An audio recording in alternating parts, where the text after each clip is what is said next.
Okay, so in section 10.1, we talked about a recursive formula. And so a recursive formula, remember, that's where you have to know the previous term to find the next term. But in section 10.2, we're going to talk about what's called an explicit formula. Explicit means it's like right out there, you get what you get. So an explicit formula is different from recursive in that you can find a specific term directly without having to know all of the previous terms.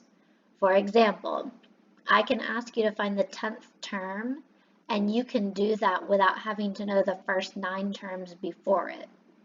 So the first example says find the 15th term of the sequence defined by a sub n equals 4n minus 1.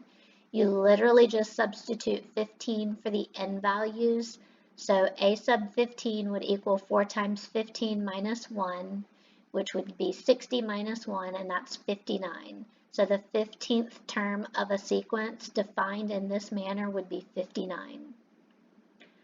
The next example says find the first 5 terms of the sequence defined by a sub n equals n squared plus 3. So to find the first 5 terms, you're just going to substitute 1, 2, 3, 4, and 5. So notice what happens when you substitute in 1, you get 1 squared plus 3, which is 4.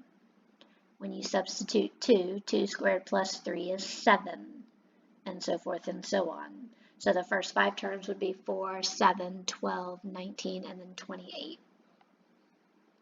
You can also take a sequence and learn to write an explicit formula. So you would have to identify the pattern depending on whether you're adding, subtracting, or whatever you're doing. So the first one says write an explicit formula for the sequence 1, 8, 27, 64, 125. What you want to do is when you look at these and you think, okay, well, I'm not adding the same thing and I'm not multiplying by something, so look at the numbers and see if they look familiar. Might they be numbers that are squared or square roots or cubes and so forth? And knowing these basic facts is helpful. These numbers are actually cubes. 1 cubed is 1, 2 cubed is 8, 3 cubed is 27, and so forth. Therefore, we could say an explicit formula would be a sub n equals n cubed, because if I had said find the 5th term, you would do 5 cubed, which is 125. The next example says write an explicit formula for the sequence 2, 3 over 2, 4 over 3, 5 over 4, 6 over 5. Since the first fraction technically would have a denominator of 1, notice that all of your denominators count 1, 2, 3, 4, 5, and so on. The numerators start at 2 and count 2, 3, 4, 5, 6. So the denominator starts with a 1, and the numerator starts with 2, which is like 1 plus 1.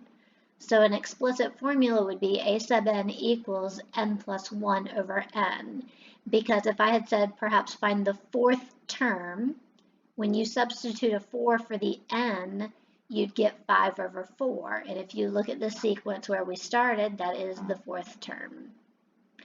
To check your formulas, you would substitute 1 through 5 and see if you get the sequence that was originally given. That's just a way to double check yourself.